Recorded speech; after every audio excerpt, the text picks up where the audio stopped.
Hello. How you doing, Graham? You alright, mate? Yes, fine. Can you speak for a moment? Yeah, I can speak for a minute, man. I'm just fucking... oh, mate, every time I've been through this... all of these screenshots and all of this stuff so much, it's just giving me the fucking hump, man. No, I can tell it's... Oh, it is. It's fucking... It's making me just want to go to Downing Street and fucking just scream my fucking head off, Graham. Seriously, because... you know, how much has a person got to fucking go through? I've got more than enough evidence there. More than enough to put them cunts to sleep. There's more than enough there. You know, Listen, you got... I wanted to ask you the question. Because I think the sensible place to start is you've got to claim against the... You've got to claim against News Group. Yeah, but that's all got to start again, Graham, because of Mallet. No, listen, but... Yeah, and I know that. And I think you've got to claim against the Mirror as well. Okay, what makes you say... I'm sure you will have been targeted by the Sun as well. Oh, 100%. 100%. At the moment, we are getting a lot of disclosure around the Sun. Yeah. Good news. Now, I wanted to ask you, who told you that your claim was time barred? Who told me? Yeah. Well, that was just the understanding that I took from the court. When you say time barred, are you talking about the limitation? Yes. Yeah, I was in the courtroom, and I mean, I'm not a lawyer, so I don't fully understand. Yeah, but from what I could tell, we amended the claim. Yeah. And the amount on the claim now was made unlimited. Yeah. And then there was a problem with the 2002 evidence. And then there was someone got on the phone and called Lord Grabiner. Grabiner come back to Linklaters and said, well, call limitation as I understand it. So Linklaters were working for the News of the World? Yeah. Yeah, okay. So, yeah, I mean, so, see, what in the early days of phone hacking claims, which is 2012, 2010, 11, 12, the News of the World dismissed a lot of claims wrongfully by convincing people like yourself that they were time barred. It got over the 6 years. Yeah. And it's not true, and we know that's not true, because since then we've managed to open up lots of cases which they wrote off. Now, when did you first find out that you'd been hacked? What year? It was 2012. It was when Richard Mallet called me. It was the 24th of the 4th, 12. The date that I signed the first agreement there with Mallet. Yeah. Okay. So that means you've got 6 years from that when time. You Yeah. Found out. Yeah. So you'll be timed out in April next year. Yeah, April 2000. So we've still got time. But that's on the civil claim. I mean, my mind started to go. You know what? Fuck the civil claim, No, because there's no limitation on criminal. Yeah. So the way we're playing at the moment is that we are trying to launch as many civil cases as we can. Yeah. In order to get disclosure. Yeah. So my view is that they're not the only notes from Glenn Mulcair's hacking.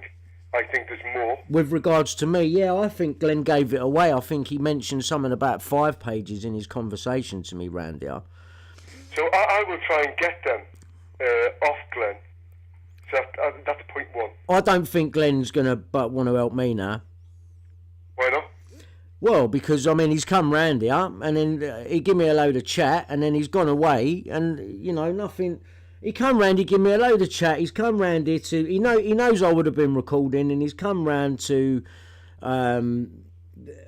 you know, to see what it is that I've got for myself, so he can see how he can work the link between him and Mazza, and to see if I definitely do have something there, because there was no other reason for him to come round apart from that. Because I think there was another reason. I think when he come round to you, he may have been seeing whether he could make some money, if you like. Yeah, well, he's doing another book, isn't he? So yeah. With the claims, and I don't think that's possible. Well, I don't think he's really come round to help me. I mean, you know, let's face it. I mean, the geezer hacked me. He would have no reason to come round and stand in my face unless it was him protecting himself somehow, or like you say, he was going to earn a few quid out of it. Like, listen, let's put that to one side. I think there's more stuff we can get off Glenn. I think you need a good hacking lawyer. Yeah, no one wants to touch me, Graham. This is. I'll help with that. And I think there's more disclosure you can get on Glenn from the Met and from News UK. I think you would have been targeted by other private detectives. Yeah. And I think it's important to try and get that disclosure. How would you go about getting something like that, though? Well, first of all, you restart your claim. Yeah. And I'll put you in touch with a very good lawyer who is very dogged and knows his way around this area. Yeah. Right. You get disclosure from them. Yeah. You know, from some key search words such as Brian Harvey, and then around all the dates of this, around we'll put all the names of all your associates in there. Yeah. Because they will have used other private detectives on you, yeah, such as JJ Services and Searchline and Andy Kyle and all these private detectives what they use, which aren't really well known to the public. Yeah, because I've not heard any of them names that you said there. I mean, really, it was made out like it was all Glenn, but no way. No, because that we know now that Glenn was only one part of because each private detective has a different strength. Right. And he was only one part of it. Right. I think that's the way to do it. And what it gets you is disclosure. Yeah. It gets you paperwork and evidence. Yeah. Behind the scenes, right? And then that puts you in a stronger position to try and get your criminal case reopened. Yeah. However, I must tell you, and you know this, I think there's a reluctance for the authorities to open the criminal case. Of course, yeah, I know that. Not just yours, everyone's. Everyone's, yeah, be opening a matter. I mean, if they were going to that extent with me, I mean, they must have been doing much worse than that to other people. You know what I mean? I'm not anyone really of any importance. I think the only reason I was mainly being targeted anyway was probably because of my management at the time later on, you know? Because clearly Conrad and Jerry Brown and John Listeners and that whole Ian Cutler and that whole side of things there, I mean, everyone knew everyone, which is what now makes me suspicious of Mallet, because Mallet was representing Ronnie Biggs and Cutler said he was in the foreground of doing that story and that Jerry knew the kidnappers and John Listeners was also on it, so therefore Richard Mallet would have clearly known who John Listeners and Jerry Brown. And so when Richard Mallet sat down with me in 2002, I find it strange now looking back that he didn't say to me, well, this Conrad Brown here that's been doing recordings of you, his father is a guy called Jerry and I've got previous with him with the Ronnie Biggs kidnap plot. Yeah. So that also backs up, I feel, for me, what I'm saying, that Mallet already had a relationship there with the News of the World, and that continued after my court case because Mallet clearly didn't do all that he could after the not guilty. There was loads more that he could have done. I was never compensated for being wrongfully imprisoned, being imprisoned on evidence that I was later found not guilty on. Do you see what I'm saying? There was loads that he could have been doing afterwards, and it was just not guilty, gone. And I noticed now, looking back, that the judge that was presiding over the case, it was a county court, a circuit judge from Cambridge, round the corner from Wisbeach office, where Richard Mallet come from. So there's been some moves pulled on my. I mean, although I did get the right result, but there's something going on now with. I mean, how is Mallet able to pull a judge in from Cambridge to preside over my case? Because he clearly knows him. I don't know whether he did. We'll have to look into it, but... And then Mallet, he's a paedophile protector, I'm telling you now, right? Because that judge, when you do a Google search on him, he comes up as a judge that goes lenient on sex offenders. And I remember Richard Mallet in 2002 sitting at my dining table in the barn conversion where I was living with Emma B, and him stating to me, you know that, he said to me, you know, convicted paedophiles see more of their children than you do. Referring to my, you know, my kind of my divorce battle and everything that was going on with Tash at the time. Yeah. So you kind of put two and two together. He's clearly got some history with paedophiles. Mallet. Yeah. Clearly, and that judge is dodge as well. I mean, although I'm, you know, although he gave the right verdict, I'm still. It's convinced me that, you know, justice ain't justice. When a group of people get together and say this is what's going to be, I'm already of the belief that that's how this thing runs, and justice has got nothing to do with it. However, you cannot fight a war on all fronts. You've got to. In my view, you've got to choose which battle you're going to fight first, right? And my view is that you should go for, you should reignite your claim and get some paperwork off the News of the World to find out exactly what happened. Yeah. Because, so for instance, on the Mallet situation, you can ask them for any correspondence which isn't privileged. Yeah. Between Mallet and their lawyers, and you can ask them for emails between the various reporters and photographers. Well, I think we asked for all that back then, didn't we? I mean, that's what there's a document there that I sent you where Mallet asked for all of that, didn't he? Any correspondence and what do they call it? Non-sensitive material. Yeah. Yeah, so we had a list of all of that. We had all of that. I have sent that list to you, I think. Yeah, but I haven't seen any good emails in there. I haven't seen any smoking gun correspondence. Well, I think the email from Kellaway to DS Werrett, saying that he's transcribing on the same date as the Mulcair note is That's a massive piece of evidence, and if it's not, why was it held back from me? No, I think you're right. I think you're right on that.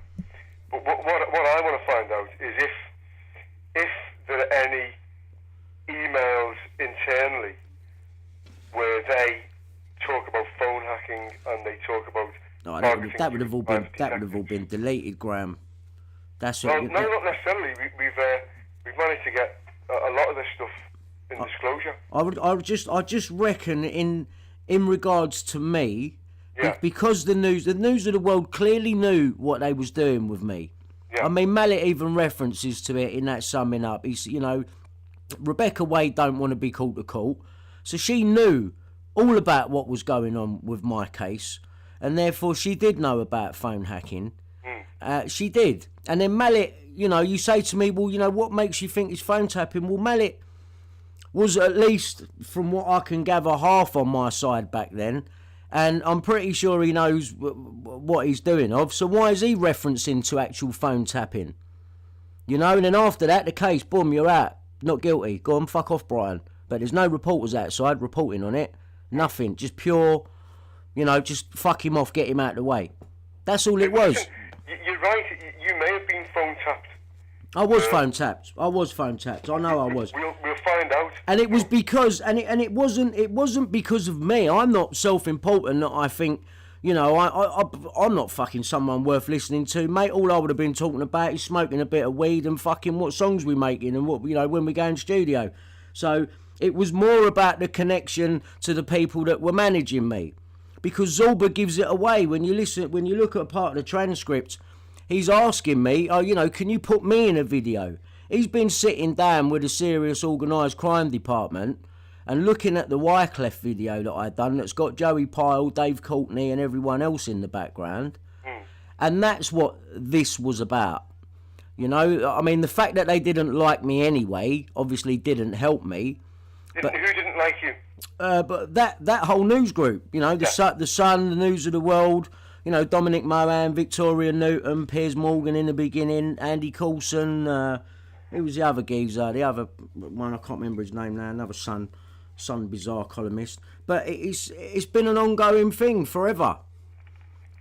Yeah. And I think the fact that Joey and them lot were managing me, they was interested in that. And Kellaway knew what he was going to do. I mean, you see the conversation that he records there between him and my wife. He knew about that power of arrest. He rung her to wind her up so she would make a formal complaint, knowing that power of arrest was outstanding.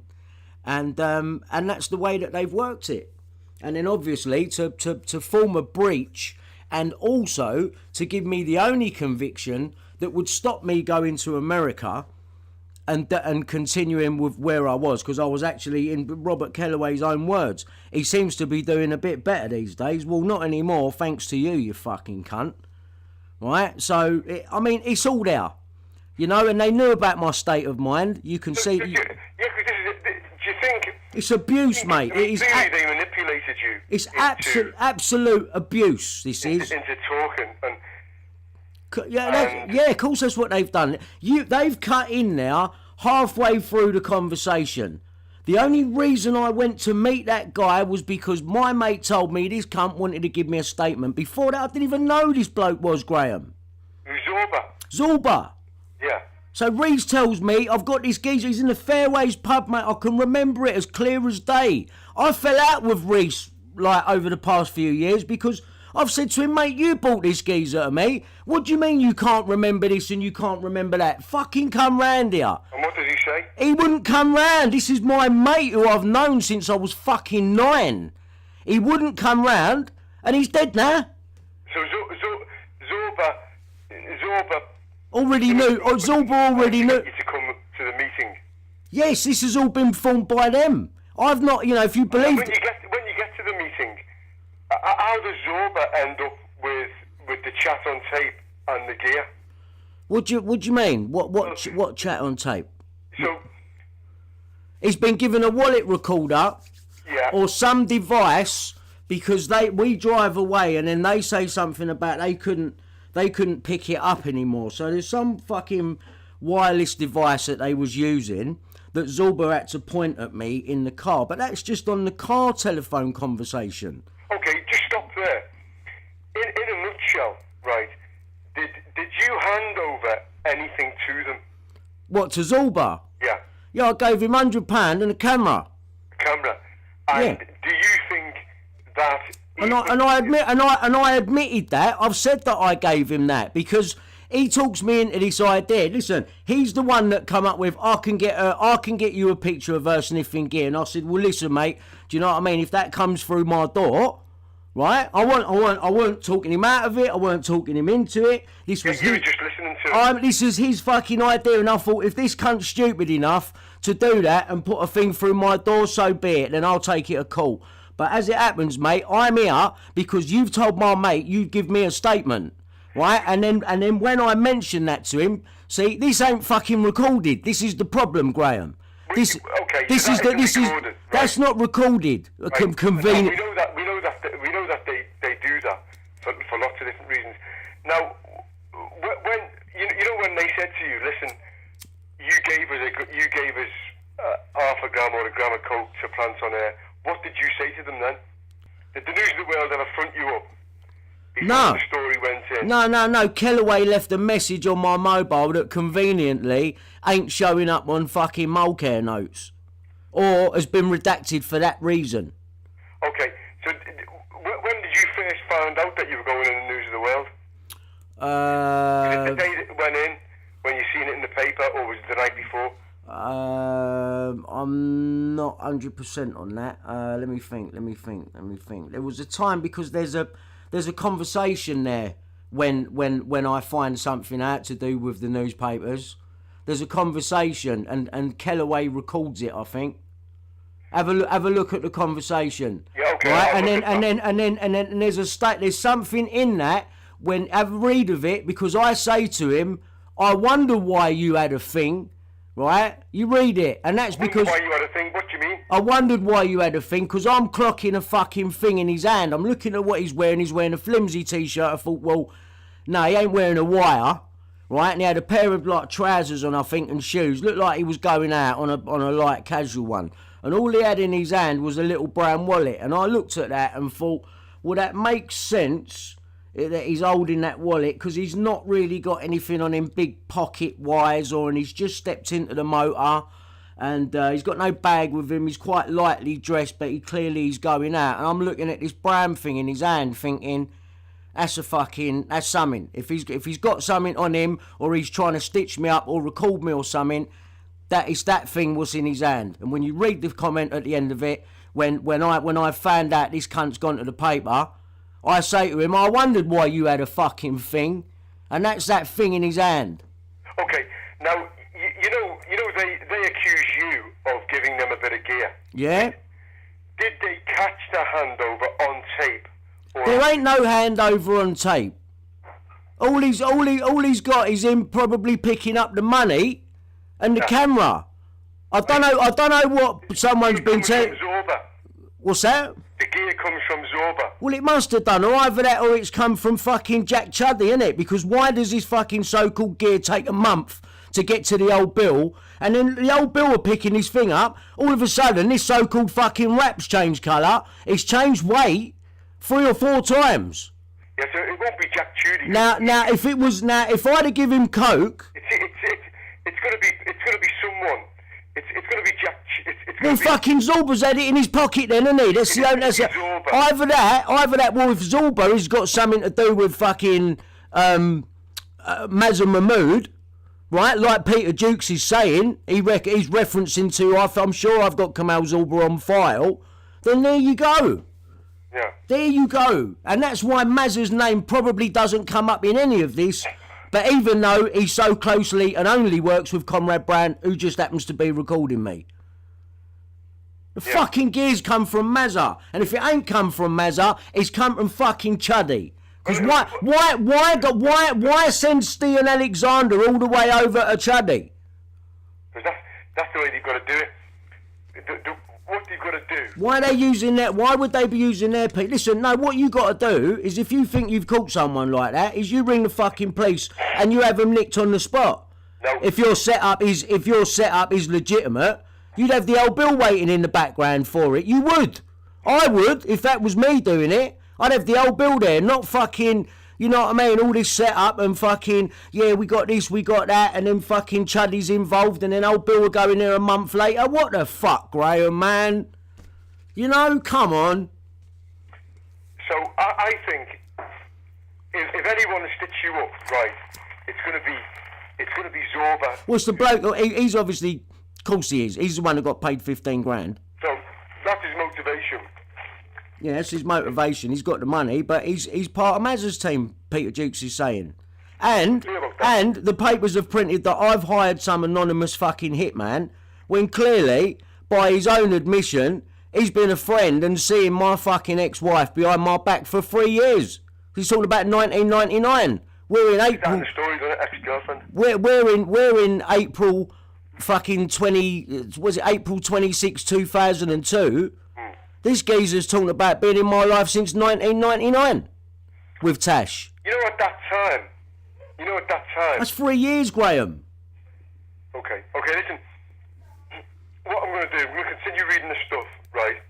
And then I suggest, but it's completely down to you. Yeah.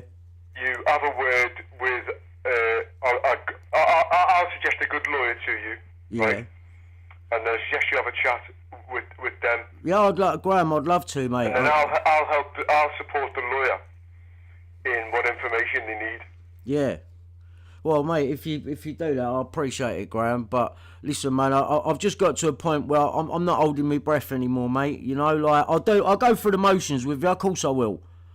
But I'm not holding my breath, man, because I'm being treated fucking differently in this industry to everyone else. I don't know whether you're seeing it or not, but I am. Listen, I think you've been very badly treated. Because I'm not having what has fucking happened to me when I've sat here. They all thought I was some dim cunt. I'm not dim, Graham. Trust me, mate. I'm not. I know exactly what these fucking people have been up to. No, I know that. and who they're fucking connected to. This all goes back to Tom Watkins, my old manager. Why? Because of what I told you, Graham.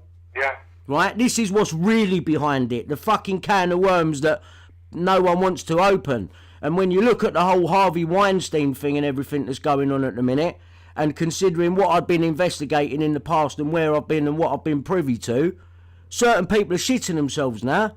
And I know that. It's Tom Watkins. Tom Watkins, yeah. Did he touch up the people in his band? He's abused someone.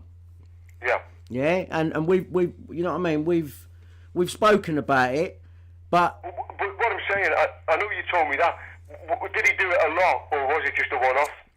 No, I'm hearing that he's done it a lot, and he's also sold his artists as well for money. So, yeah, you know, don't get me wrong, I ain't got anything against gay people. You know what I'm saying? I haven't, but this cunt, I fucking can't stand him. It's clear that you're angry. I am angry. At probably about 20 or 30 people.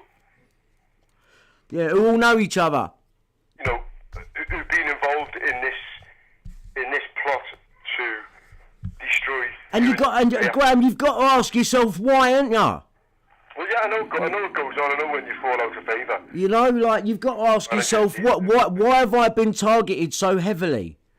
Brian, there are lots of people who are in your position who've either tried to make claims or have made claims and had them dismissed early on.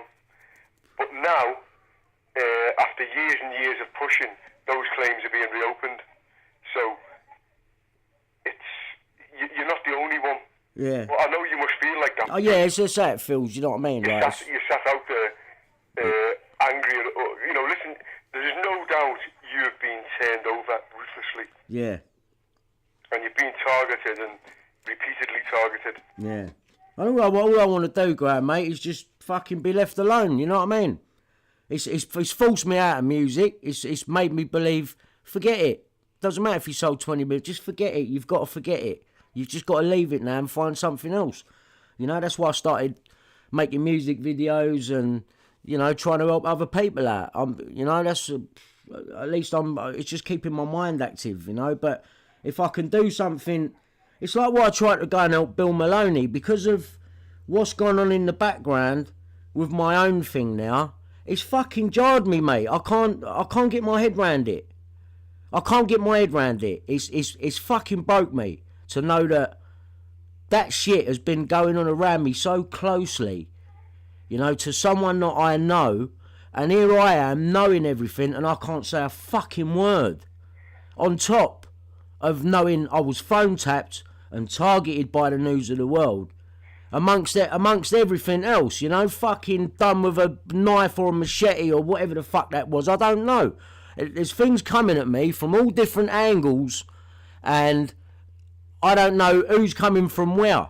So I'm fighting everyone, Graham, because I can't trust anyone anymore. Well, that's your prerogative, right? To fight, you know, whoever comes your way, right?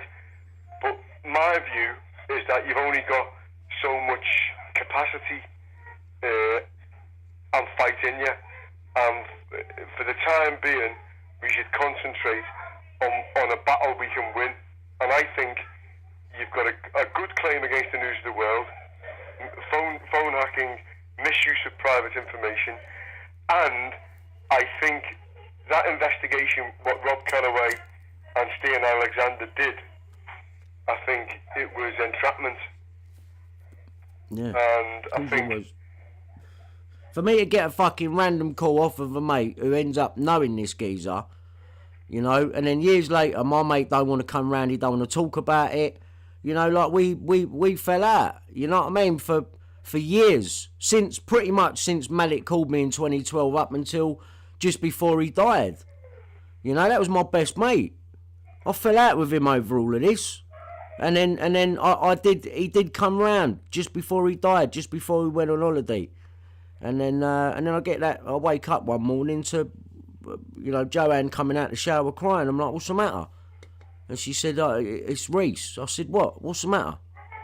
And she said, he's dead. I said, what do you mean he's dead?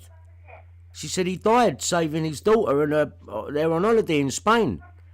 And now I've got to sit down reading his fucking name in these papers with no one listening and people like Peter Jukes and Hacked Off covering up and fucking lying.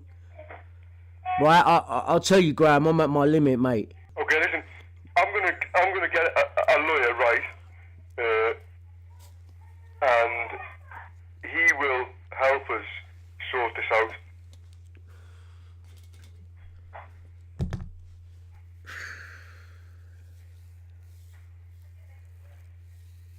And I'll continue to go over your stuff. And things might get a bit better for you. Yeah. Yeah, no, I do appreciate it, Graham. You don't have to appreciate it. That's I do appreciate it, mate. I do. And I think, you know, it'll work out. Because I think the advice you've had in the past hasn't been very good. But let me get on the case. And there's a lawyer called Damien McClinley. Yeah. He's one of the people who work with us, and I think this is a good case for him. Yeah. Right, well, I'll leave it in your hands, Graham. Okay. Let me sort it out, and I'll be in touch in the next couple of days. All right, mate. Bye. All right, bye.